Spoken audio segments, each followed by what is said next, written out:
Coach, Utica's obviously a very good team. How do you feel the team measured up against this club that you had coming here tonight? Well, you know what, they came in tired.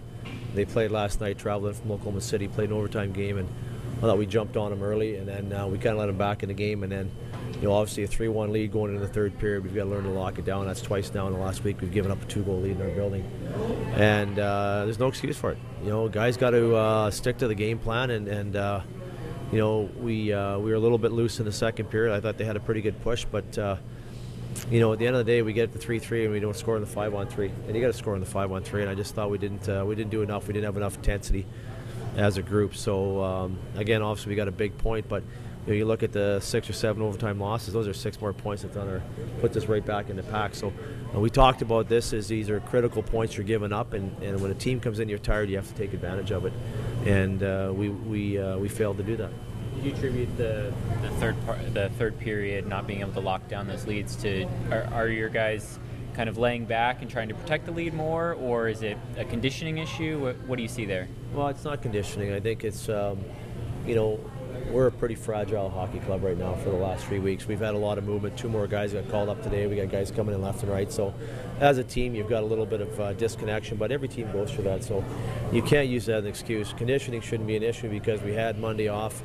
We had a light practice and we had a light skate yesterday. So for us, there should be lots of energy. But the big thing is, they've got a pretty good back end that jump into the rush, and I thought our guys just kind of sat back. And then once they tied it up, I thought we had a pretty good push for the last 14 minutes. So it's funny. A game's a momentum game, and a team plays desperate when they got nothing to lose, and that's exactly what they did in the third period.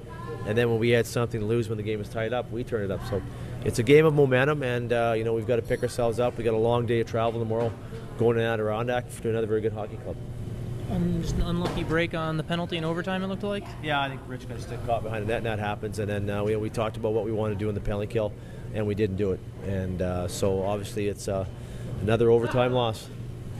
Are you happy with during the 5-on-3, obviously you want to score, you had just the 2 shots there. Do you want to see the guys firing the puck more in that situation? Or firing at the right time is what we want to see. And I thought we were forcing plays, and we've worked on it, and it's something we've talked about. But when you're obviously it's 3-3, you're trying to score with a little bit more pressure on you, and then obviously that could be a big energy swing for you. But I just didn't like the way we set up, and the ice wasn't great at that point of the game. There's a lot of bobbling pucks, and then they get fresh ice for their 4-3, and you can see it makes a huge difference when you're moving the puck around. So we'll have to look at it, move on from there, and get ready for Friday night. You said this morning that you were going to skate 21 skaters in the warm-ups just to see how Richie was doing. He came out pretty well. What did you think of his first game back? He's fine. He had a goal and assist for us tonight, and Dowling had a goal and 2 assists, so that's a good start for us. But we've got. I thought our third line did a good job. Fox line did a good job checking O'Reilly's line, but.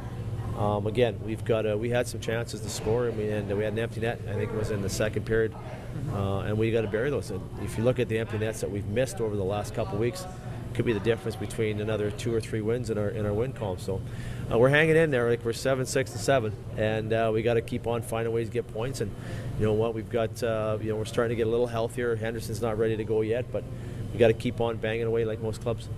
Subtracting the penalty kill that ended the game tonight, it seems like the penalty kill has been improved, and the number of times you've ended up shorthanded has also been improved over the past few games. It's coming. It's a work in progress, but we gave up 2 power play goals tonight. We gave one up on that on the third goal, and we didn't like it. We just watched it, and there are some breakdowns that that are correctable, and it's more mental probably than it is than guys not understanding.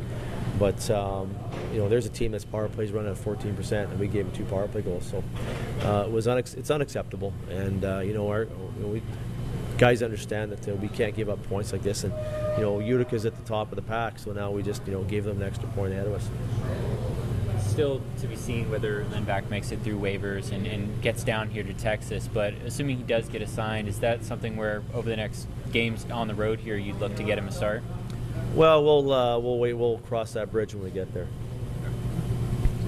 Valid question. Thanks.